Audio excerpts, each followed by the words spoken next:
I got a very good education at City College, not all of it in the classroom. It had a lot of very bright students, very much interested in politics, and very much interested in ideas. Out of one, where a lot of people who became fairly well-known academics would congregate and argue and exchange ideas. We were all interested in modern literature, modern poetry, as well as modern politics. The so-called deeper the idea, the more interesting I found it. I think that ideas matter. All of these people are what we would call intellectuals, namely have a very broad interest in ideas. And the thing they liked about being at AEI is they were able to indulge that interest in ideas. We still have a depression scale problem of non-work for U.S. men. The body of evidence is that more generous unemployment benefits keep workers unemployed for longer. Turkey is to the 21st century what Saudi Arabia was to the late 20th century, which is an engine for Islamic extremism.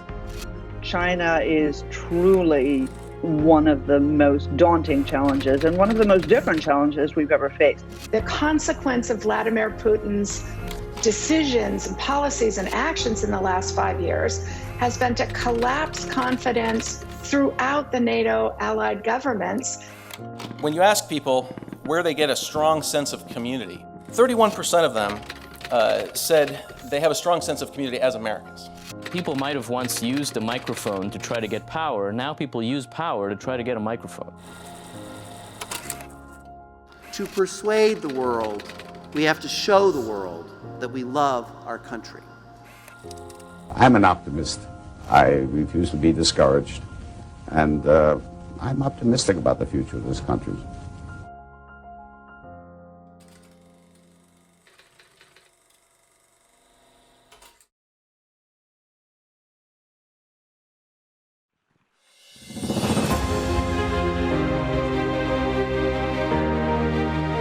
Ladies and gentlemen, please welcome to the stage AEI President Robert Doar.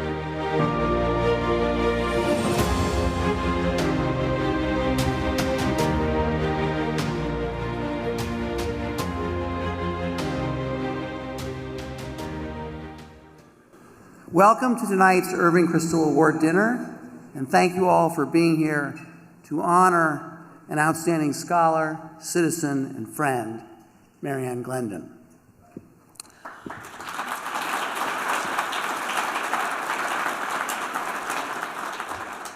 I'm Robert Doar, and I wanted to begin by saying how especially nice it is to have the former Vice President of the United States, Dick Cheney, here with us tonight, and Lynn Cheney.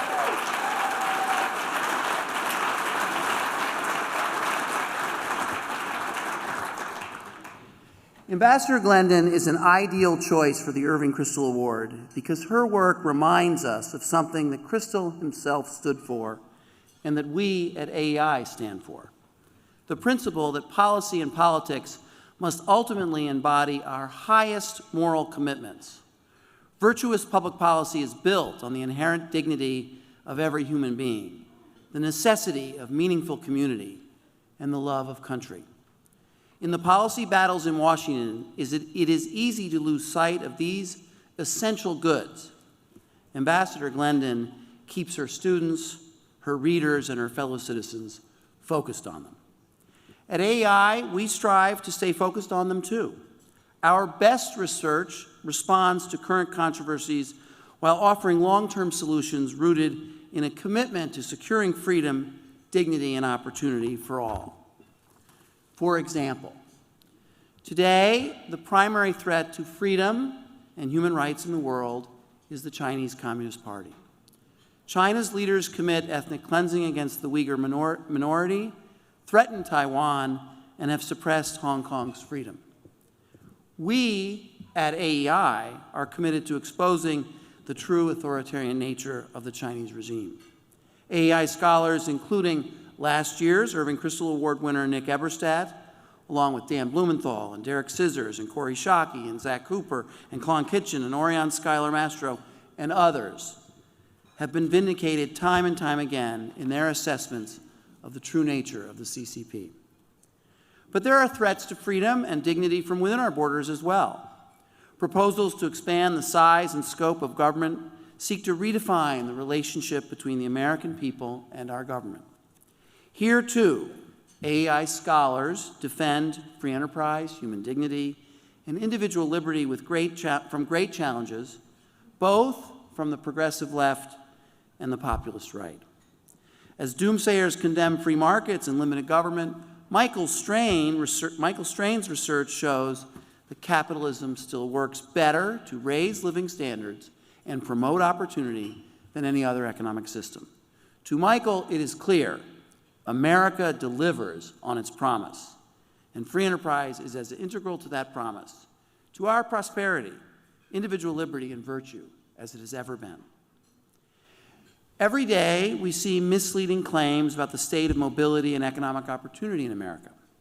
The work of AEI's domestic policy scholars, led by Ryan Streeter, takes on this needless pessimism with blunt but collegial, critical analysis.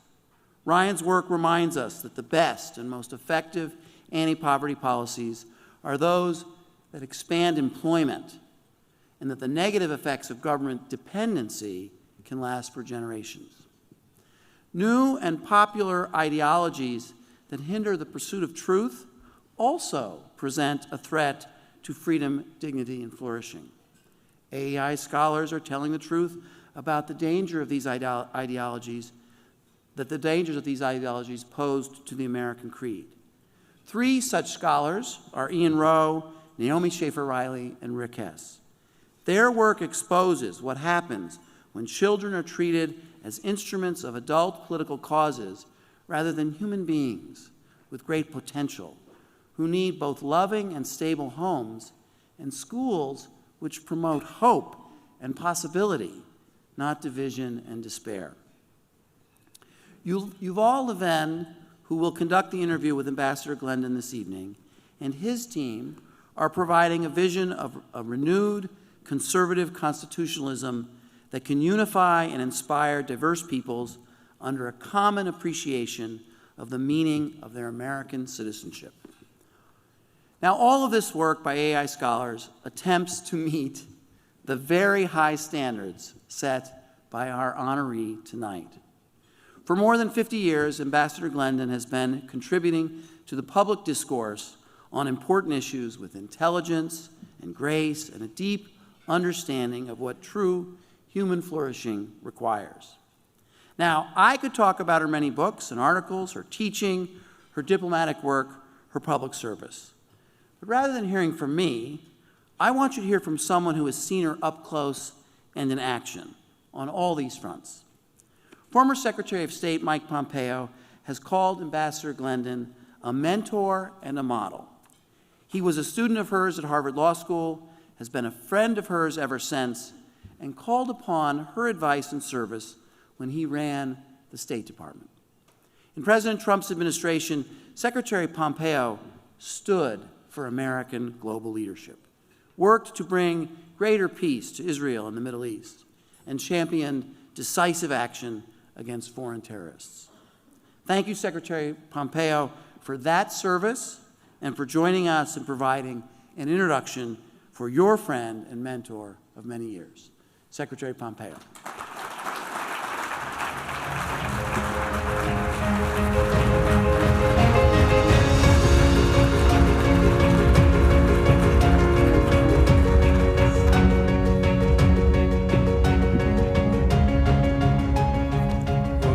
Everyone. You know, as a Secretary of State and now as an unemployed former diplomat, from time to time I get the incredible opportunity, I'm called upon to talk about important events and my views on things around the world. But tonight is very different. Tonight I asked for a chance to speak about a very important event. I asked AEI if I might be permitted to share my personal love and appreciation for Professor Mary Ann Glendon. She is, as your president just said, a friend and a mentor of mine. This award, the Irving Kristol Award, is something that fits her perfectly. The award itself is now 2 decades on and recognizes greatness in those who have influenced public issues and those who have mentored the next generation of conservatives. And I must say, Robert, under your leadership, AEI continues that tradition each day. You serve America in an important way, showing the world about the hope and optimism and exceptionalism of our great country. Bless you for that.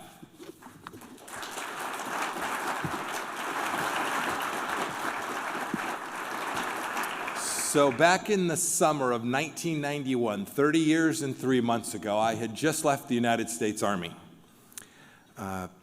I was lucky. I'd gotten admitted to Harvard Law School, and I needed a job.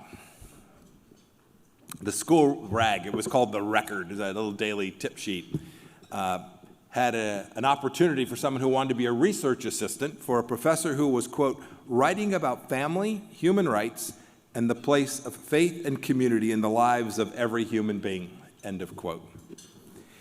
So this young student said, that's interesting, but what's important is it pays $7.50 an hour. And it wanted someone who would start immediately. So I went up, and I had the first chance to meet and learn from my friend, Ambassador Professor Mary Ann Glendon. It was my good fortune to have been fast on the draw because there were students from all across the campus that wanted to come be around her and work with her and learn from her. In that way, I've learned so much from her. Although, as she reminded me one day when there was a particularly bad New York Times story, she says, that was your idea, not mine. True enough, Mary Ann. Look, those of you who've been fortunate to know her, to read her many writings, know of her enormous intellect. She is even more profoundly a woman possessed with a towering commitment to her faith and to her family. I saw this firsthand. These twin capacities have made her a true academic giant in communicating the central understanding of family and community as the central feature of the moral well-being of both every person and of every culture and of every nation. Her influence on the global discourse on this set of issues continues to this day. You would all know her from her time as the U.S. Ambassador to the Holy See. It's perhaps what she is best known for in political circles. I remember reading about the amazing work she did when she was working on behalf of the Vatican at a women's rights conference back before the turn of the century. When she represented each of those institutions, the United States and the Vatican, she spoke with enormous moral clarity. And importantly, if you know Mary Ann, always with good cheer. When I became Secretary of State, I watched the State Department would send, there's a couple of my former team members here tonight. Mr. Vice President, you'd know this too. The State Department sent cables around the world about human rights and what our diplomats ought to be saying about this. And I would read them from time to time and think, on what earth is this America's understanding of human rights? I promise you, if I didn't understand it, our founders would have had their heads explode. America on the global stage had adopted an understanding of human rights that was very much of the radical left and had departed from our nation's history and traditions in ways that truly presented risk as we spoke on the global stage about human rights. They had ignored not only our Declaration of Independence and our Constitution, but the work that Eleanor Roosevelt and others did on the International Declaration of Human Rights. These cables suggested it ought to be on the ash heap of history. So in my spare time, I decided I was going to fix this. And I knew no better person to call than Mary Ann. She took me up on the offer, and by the time we got off the phone, we'd been sued by over 300 entities. My fault, Mary Ann, not yours. In the end, we created what became the U.S. Commission on Unalienable Rights, and after months and months of hard work, she had impaneled a group from many faiths and from many American political traditions, and she'd built out a team. And she ultimately wrote what is an absolutely beautiful document. It's called the Report of the U.S. Commission on Unalienable Rights. Good luck finding it on this State Department's webpage. But I believe that the work that she and her team did will stand the test of what it is America ought to be as we think about protecting the dignity of every human being as we travel around the world.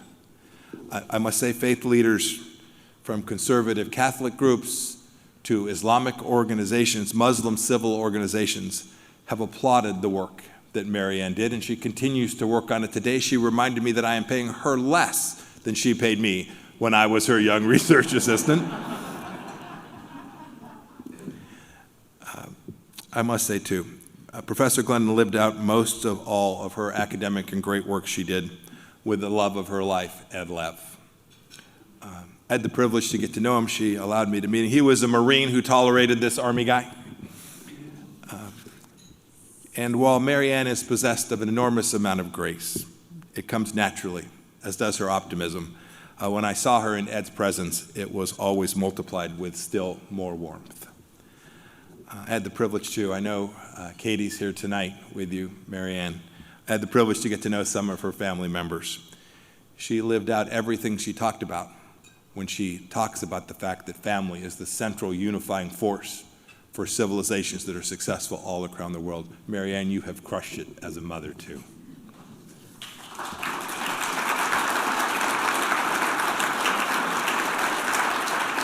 I want to thank you. I want to thank you all. Your decision to bestow this award on Mary Ann is so fitting. Her grace and force have benefited so many of us. She has been a shining light of this very fact with respect to each human being having the dignity that's provided to us because we are created in the image of God.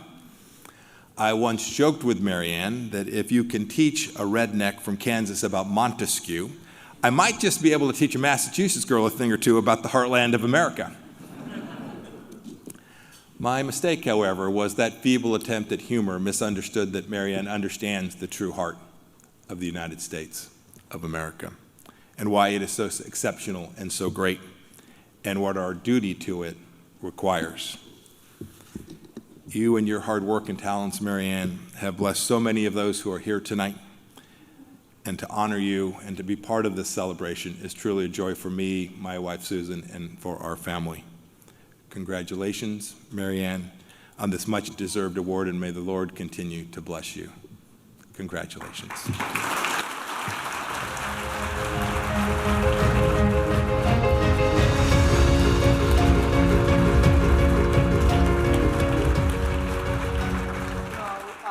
That was wonderful, Secretary Pompeo, and in the way you did that, and the way you said those words, and the way in your service you have exhibited exactly what the Irving Kristol Award is about.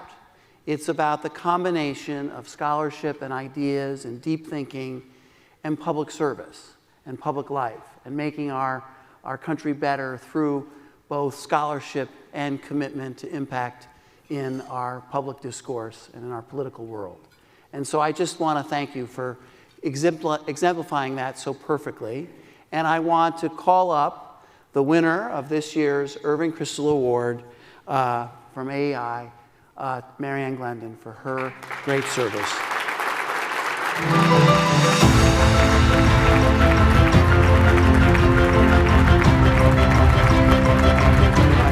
Congratulations. We have to come down here. We have to present this. We did a lot of, there was a lot of stage direction in this, what we're doing right now. It's very complicated. It took 30 minutes to organize. And this is heavy, so we don't want to drop it. But congratulations, Mary Ann, and thank you for doing this. I'm going to set it over here so it doesn't go anywhere, and we can just get that out of the way. Thank you, Robert. And thank you, Secretary Pompeo, for those incredibly generous words. I have to say that when I look over the list of the previous recipients of this award, I feel quite overwhelmed. I'm deeply grateful to you and to your colleagues at AEI. And it means a lot to me, too, that this award is in honor of the great Irving Kristol. I didn't know him as well, I know, as many of you here, but I did profit, as many of you did, from his great kindness to a young scholar. And I still treasure my conversations with him, as I will treasure this award. Thank you. Well, you're welcome, and thank you. And my last task is to welcome up Yuval Levin. When I became president of AEI, the first thing I did was ask Yuval to join us at AEI, and it was the best decision I've ever made.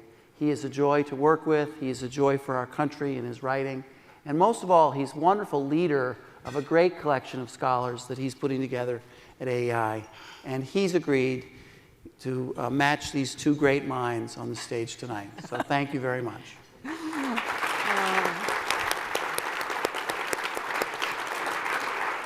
Well, thank you very much, Robert, and thank you, Secretary Pompeo, for introducing Mary Ann. As Robert noted, I'm Yuval Levin. I'm really just here for a bit of conversation with our honoree tonight so that we can all have a chance to learn something from her. Mary Ann Glendon, congratulations, first and foremost. It's just a thrill for us to be able to honor you in this way. And on behalf of everybody here and everybody at AEI, thank you for allowing us to honor you in this way. I guess the place to start is really the breadth of your career. As a legal scholar, as a teacher of generations of lawyers, an important public voice as a writer, and as a diplomat, as a public servant, there's a lot we could talk about in that.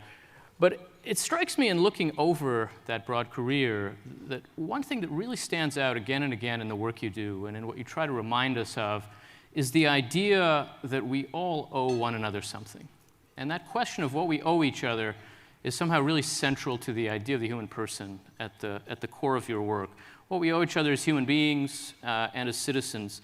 You've given us a kind of vocabulary of moral obligation and responsibility alongside the essential vocabulary of individual freedom that's so much a part of our national character. And I want to dig in a little bit to that question of what we owe each other. And maybe the place to start so that we can begin where Secretary Pompeo took us and kind of dig from there is with that work you did leading the Commission on Unalienable Rights for the State Department over the past few years. Tell us about that experience. Tell us why did you take that assignment, and ultimately what did you see as the purpose of that work? How does it connect to the concerns you bring to your work? Well, it was a pretty easy decision to take the assignment. One of the things that I always admired about Secretary Pompeo was his determination to advance American interests while never losing sight of American ideals. And when he told me that he thought there was a need to take a look at the underlying principles of American foreign policy, I was intrigued. And when he told me that he wanted the study to be grounded in the distinctive American rights tradition and the tradition that we committed to when we approved the Universal Declaration of Human Rights, I really couldn't refuse, since so much of my work had been in that area.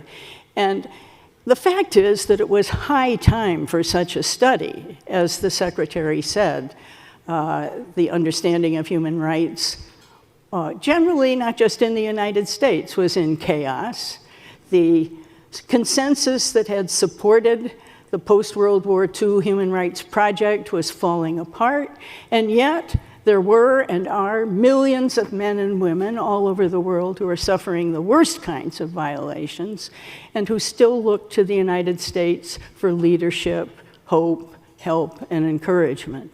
So it was an easy decision. Only thing that made it hard, Yuval, you will remember the commission that you and I served on a long time ago, President Bush's Council for Bioethics, and I knew that this was not going to be an easy assignment. But the chair of that commission was a previous recipient of the Irving Kristol Award, the great Leon Cass. And it was, in good measure, Leon's example that made me think you should not decline a difficult task when you're asked by someone you respect. What ultimately was the core case of that commission as you see it? What was the argument you were eager to get across? I'd have to start by mentioning one of the main conclusions, one we all felt very strongly about, and that was that the United States has a special obligation to promote human rights, along with everything else that it has to promote in its foreign policy. But that conclusion required clarifying a couple of points about the very confused area. And so one of the things that had to be cleared up was that the list of human rights to which there is international commitment is relatively small. Not everything that a particular nation state considers a right, not everything that a particular advocacy group considers a right is an internationally recognized human right. So that had to be cleared up. And then the other thing that had to be cleared up is that universality of a general principle does not mean uniformity in bringing it to life. It has to be enculturated within each national context. So the core case, as you call it, the heart of the report was drawing upon the great distinctive rights tradition of our country in order to refresh and reinvigorate our commitment to the international principles. You know, the way that you put that, that work obviously bears on the debates we're having now about American history, how to regard it, how to teach it, how to approach it in front of our children, how to think about its highs and lows. How do you regard that peculiar debate, if you can even call it a debate, that we're having now about the place of American history in our self-understanding? I think one of the most important contributions of our report, and one that we were not conscious of making at the time we worked on it, was to provide a corrective to the flawed narratives that were about denigrating the American founding. I would urge everybody to read the part of the report on the American rights tradition, which we did not view as linked to a particular date or a particular aspect, but as a blend of many influences that gave it, that sometimes they push against each other, sometimes they reinforce each other, but they give our tradition a great capacity for self-examination and self-correction. You know, you described our tradition as the American rights tradition, and yet in some ways you've thought more deeply about the limits of rights talk than maybe anyone in our country. The work of yours that I first encountered was your wonderful book, Rights Talk, published about 30 years ago, that warns about thinking about what we owe each other too much in terms of rights, that says there's more than rights to this. Help us think about that argument, and where does it stand today? 30 years later, how do you think about the development of American discourse around these kinds of questions? Well, 30 years ago, when I wrote that book, it was a critique of a particular way of thinking about rights, but it was a critique from the perspective of a person, myself, who had a great appreciation for all the good things that rights can do. And you remember what was going on in the world at that time. Like the rest of the world, I was watching the impending demise of apartheid in South Africa, the impending collapse of totalitarian regimes in Eastern Europe. And at the same time, back home, I was noticing the things that rights aren't well suited to do. I was noticing that the more the rights idea gained power, the more various contending groups were attempting to harness that power to their own agendas. And what was already clear back then, and becoming ever more clear, is that rights, while they can do a lot of great things, they are not particularly well suited to resolving complex social issues or profound moral controversies. The language of rights very often turns out to be the language of a side of an argument that feels itself losing the argument. It's made in defensive terms. And in the last few years in particular, we've seen a lot of people inclined to that kind of talk, especially around the question of religious liberty. For obvious reasons, for valid reasons, People have argued that assaults on religious liberty are the way to understand some of the ways in which this country's traditions have been under attack. You've argued that we should be careful about talking about religious liberty, that we should be careful to understand what religious liberty protects, and not simply the fact that it is somehow the right of an individual. How's that argument about religious liberty that so many people in this room have been, and so many of us have been engaged in, look to you from that perspective, seeing the limits of rights? Well, in my view, most of the religious liberty disputes that we have right now involve tensions between religious freedom and other good things, non-discrimination, for example. And it seems to me that the best way to approach those is not the all or nothing run to the court rights approach, but the way we have often handled those, most successfully in our society, is Aristotle's sense of free persons deliberating about how to order their lives together. We seek accommodations between competing goods. And in most cases, accommodations are possible. So I think that there are a couple of obstacles to making those accommodations. By the way, the United States was once the wonder of the world for creating a society where members of all religions or no religion could live together, not only coexist, but flourish. But right now, I'm an activist in that area, so I see two big obstacles. One is that a lot of the most vocal opponents of religious freedom don't want accommodation. They don't want to learn how to live with their neighbor. They want to run him out of his job. They want to destroy his business. They want to undermine his institutions. But I think an even bigger obstacle than that is that it's getting harder and harder to convince people who, in our growing population of people who identify as non-religious or unaffiliated, it's getting harder to convince them that religious freedom cannot just be collapsed into speech and assembly.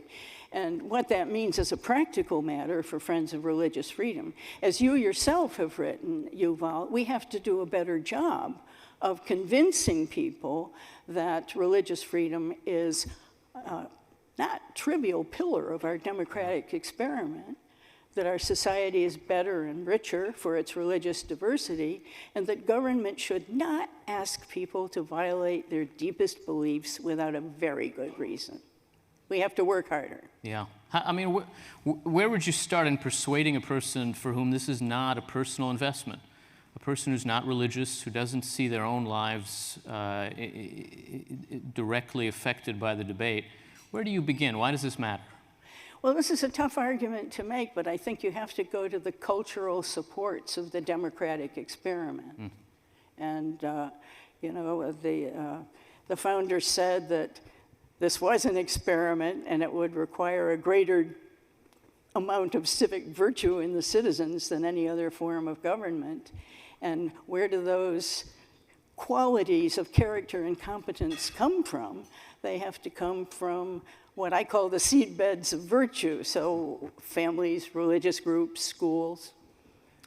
You talked about a first obstacle before this second one, which sounds basically like the unwillingness of, frankly, the cultural left in America to engage in a process of accommodation, of accepting the reality that people with different views are going to continue existing. And that way of articulating the challenge, I think, naturally points a lot of people to worries about the academy, about what's happening on campus, dangers about fundamental academic freedom, and really the question of how people within the American Academy now understand what they're up to and what they're doing.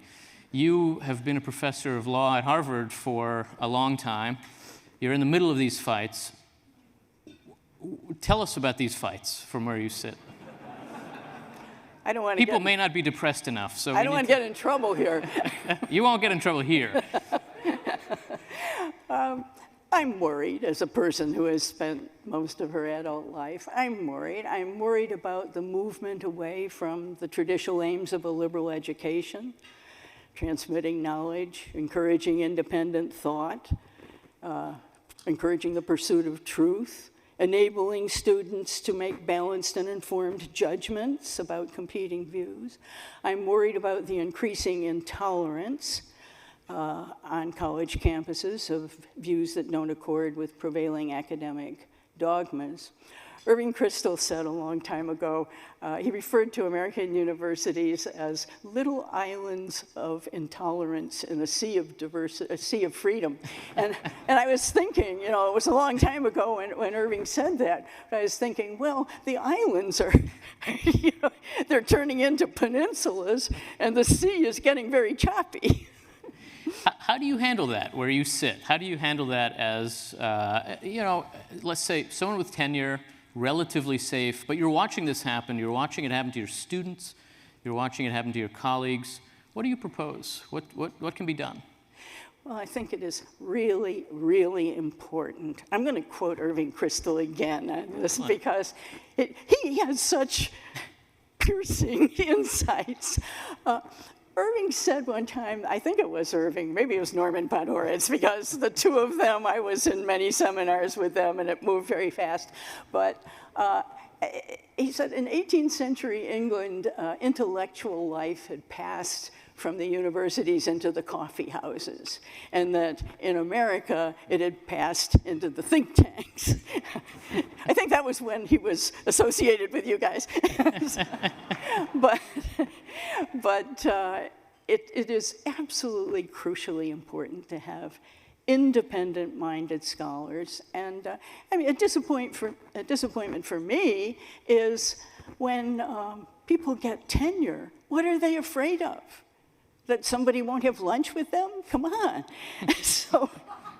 So I think independent scholars ought to take advantage of the fact that tenure was established to enable them and after all, it's a very privileged job to teach in a university. And so why not teach? Imagine that.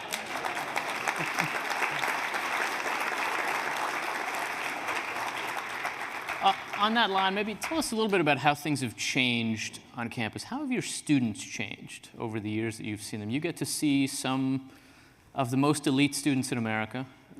Presumably, Secretary Pompeo was not an average student, but you see impressive people. Are they still impressive people? Have they changed? Is there something different about the character of today's students that contributes to the situation we're talking about? Well, I started in 1968, so this is a long span. But I think it's significant that in a group of highly qualified college students who come into law schools, I teach first-year property. So, and those are big classes. So I get, and you don't get to elect that course. So I get a pretty good sample. What do I notice? Well, first of all, English grammar. Writing skills, really the most, in my opinion, the single most important skill of a lawyer is writing. That seems to have declined. But more importantly, it's somewhat dismaying that the knowledge of our institutions, the Declaration of Independence, the Constitution, the structure of James Q. Wilson's book on the American political system, somehow they don't have a grasp of that, and that's really depressing. Your description of what's happening on campus, in a way, points to a broader problem, right? Well beyond the campus, where we're clearly having trouble now in a lot of American life talking about divisive questions. One way to describe our situation now, the kind of cliched way, is to say we have two parties, they're always at each other's throats everywhere you look. But if you really look at what's happening in America, we have two parties who have each escaped into its own little echo chamber to talk about the other. And we don't have a lot of engagement. We don't have a lot of real civic discourse in America. Why has it become difficult to talk about hard questions? Maybe especially the kind of questions that you have worked on, the questions of what we owe each other and how we should think about that. A lot of your work, and Rights Talk was like this too in a way, is really about American political discourse, social, cultural discourse.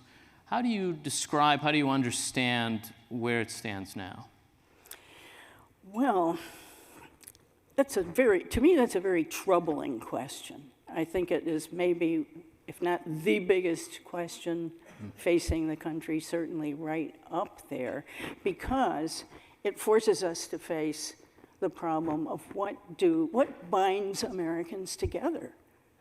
What makes us a nation rather than a geographical entity with a line drawn about it and a government? And then even more troubling, that forces us to think about a very old question in political theory. Can you have a republic in an extended territory with a heterogeneous population? And all the classical political philosophers, as you know, said no. And in fact, if you try it, it will eventually end up in despotism. And the American founders said, yes, we figured out a way to do it with our ingenious design for government. But as I mentioned earlier, they said this particular form requires certain characters, certain kinds of character and competence in the citizens. And there's a really curious passage by Madison in Federalist 55, where he sort of alludes to this question, and he says, I think the present genius of the American people will suffice. But he declined to speculate. He's actually thinking about the country growing. He says, what will be the case when the country expands in population and territory would require a prophetic spirit to declare. And I think really that's a big question that, you don't even want to raise it because it's so big. But I think that's really where we are. And how do we find our way to a better answer to that question? If what's required is civic formation, if what's required is Republican virtue, to use an old-fashioned term, where do you begin? Where does that come from in a society that can't take it for granted, that has to make sure the rising generation is somehow formed around it? Yuval, whoever can answer that question would get a Nobel Prize.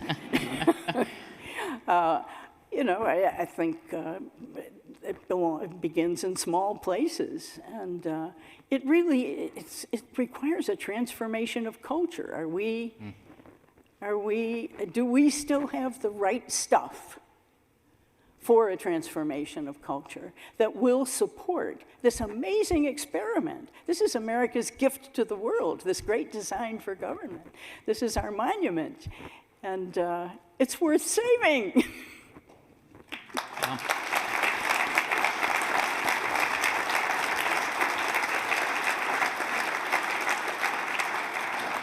I've led you down a few paths that point in worrisome directions.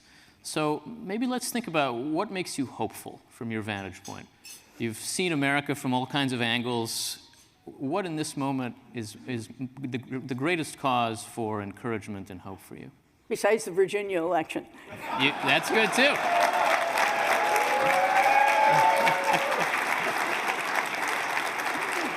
You've read the room. Well, a good friend of mine gave me this little bracelet that says hope on it, but that's to remind me because a combination of my Irish heritage and my New England congregational heritage on the other side gives me an exceptional capacity to see the dark cloud behind any silver lining. But we do have a lot going for us. There are reasons to hope. I think among them are stubborn religiosity, our attachment to a risk-taking, gambling, profit-making economy, and maybe most of all, Federalist #1, the belief that we are not just the playthings of force and accident. We can affect the course of events by reflection and choice. And that's reflection and choice about what we want to pass on to our children and our grandchildren.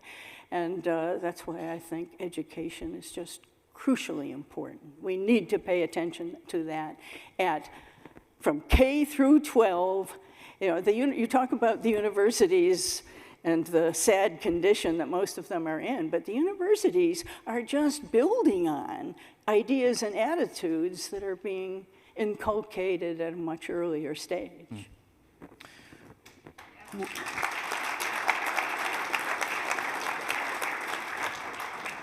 As you see, the people in this room very much agree with that. We're a community of scholars dedicated to precisely that kind of vision. So maybe to end, what advice do you have for us, for AEI, for scholars here, for our larger community? Where do you think our energies should be focused? Well, I hesitate to give advice to such a distinguished group. I do think that I do want to once more reemphasize the importance of independent scholars. And wherever they are, in think tanks or universities, they are going to be crucial to keeping the lamp of learning alive in what is a difficult age. And as for advice, I really can't improve on the advice that Václav Havel and Karol Wojtyla gave to Eastern Europeans in the most difficult years. Live in truth and call good and evil by name. Amen.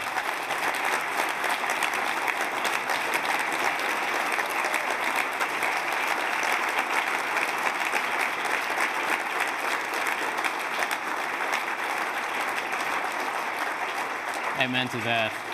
Well, thank you very much. It's such an honor for us to celebrate you. And as you see, you've got a room of people here who are ready to learn from you.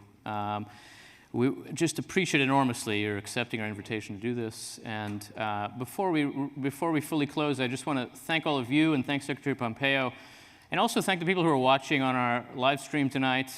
This will end the live stream. For those of us here in the room, it's time for dinner. So let's end with one more round of applause for the great Mary Ann Glendon. Thank you. Thank you. What a pleasure. This is the